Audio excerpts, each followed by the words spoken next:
السلام عليكم ورحمة الله تعالى وبركاته. هالك درحنا وحرجنا دمانتين بينا لانتين أرنتي ما أنت عربينا كله دا قرنتي وأرن فرنتي حنوتشي وان هو با أنتي نأجنو يعني ويدي حنوتشي وأنا أرنتي حالك كذا عذي قرر وأهين محن كلها بيئة سوف هذان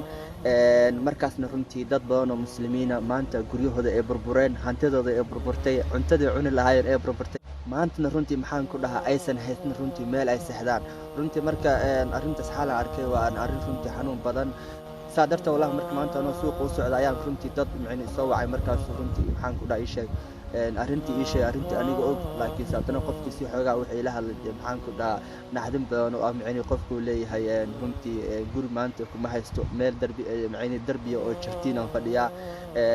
إلهي نوصل بريه وحي لمده marka runtii marka qofkaas wax kala muusan naga codsan kaliya wax naga codsado inaan u soo duceeno saadarta marka maanta wallahi waxaan rabaa inaan anigan u duceeyo adigan u duceeyo maxay waxaan hubaa dad badan maanta daawanay inay Soomaali yihiin waxaan hubaa inaad dad fiican tihiin waxaan hubaa insha Allah ilaahay in maxaan ku dhahay ducadiina aqbali doon saadarta marka duu fiidiyada ku soo gaaro waxaan rabaa inaad dadkaas aan caawino ayaa rabaa waxa u horeeya aan sameeynayna waa maxay waa inaan rabbigan gacmaha u taagno markaasna aan runtii aan u barino in walaalahay maxaan ku dhahay farajo u furo ilaahna hore wuxuu yiri adoon micni gacmihi maxaan ku dhaha kor u soo taagay ma laga yaab iiga ibra inaan u soo celiyo waxaan ku bishaareysana waa bir ramadaan baa ku jirnaa waana soomanahay salaadihiina waa soo tukanay haddana ilaahay hadda gacmaha kor aan ugu taagno insha Allah waxaan rajeenay in ilaahay si degdeg insha Allah nagu aqbali doono walaalaheena faraj ilaahay u furi doono ayaan ilaahay ka baryaa waxaan marka runtii naftiina iyo tiina aan ku boorinayo iyo walaalahay qadhaba markii dhibaato u dhacdo wax u horeeya aan micni caawinaad aan weydiisano inaysan noqon bilaadan iyo wasaarad iyo dawlad inaysan noqon